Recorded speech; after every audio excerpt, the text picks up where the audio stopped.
जय श्री कृष्णा। आप सभी का हमारे YouTube चैनल पर बहुत बहुत स्वागत है।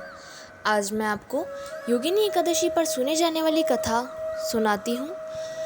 योगिनी एकादशी इस बार 2 जुलाई को है।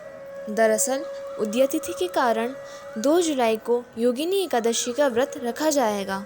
पंचांग के अनुसार यह व्रत प्रत्येक वर्ष आषाढ़ माह की कृष्ण पक्ष की एकादशी तिथि को रखा जाता है। ऐसा कहा जाता है कि योगिनी एकादशी पर भगवान विष्णु जी की पूजा करने से कुष्ठ रोग से मुक्ति मिल जाती है, साथ ही उसके सभी पाप नष्ट हो जाते हैं। लेकिन योगिनी एकादशी व्रत बिना कथा के अधूरा माना जाता है। इस दिन सुबह सुबह भगवान विष्णु की पूजा और उनकी कथा पढ़ी जाती है और उनके व्रत का संकल्प लिया जाता है। योगिनी एकादशी व्रत की कथा पद्म पुराण के अनुसार स्वर्गलोक में इंद्र की अलकापुरी में यक्षों का राजा कुबेर रहता था।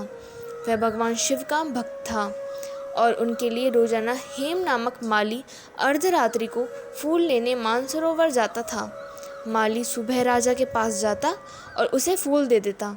एक दिन हेम माली रात को फूल तो ले आया, लेकिन वह अपनी पत्नी विशालाक्षी के प्रेम में वशीभूत होकर घर आराम के लिए ही रुक गया।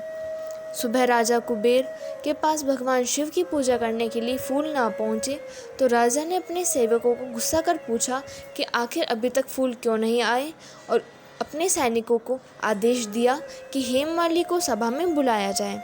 हेममाली को राजा कुबेर ने क्रोध में आकर श्राप दे दिया कि तुझे स्त्री वियोग सहन करना पड़ेगा और मृत्युलोक में जाकर कोढ़ी होना पड़ेगा।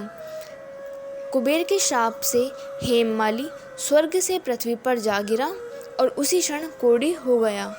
भूख प्यास से दुखी होकर भटकते हुए एक दिन वह मार्कंडेय ऋषि के आश्रम में पहुंचा। दुखी होकर उसने उन्हें राजा कुबेर से मिले श्राप के बारे में उन्हें बताया। हेममाली की सारी विपदा को सुनते हुए मार्कंडेय ऋषि ने उसे आषाढ़ मास की योगिनी एकादशी का व्रत सच्चे भाव तथा विधि विधान से करने के लिए कहा। हेममाली ने व्रत किया और उसके प्रभाव से उसे राजा कुबेर के शाप से मुक्ति मिली। धन्यवाद। आज की वीडियो में बस इतना ही।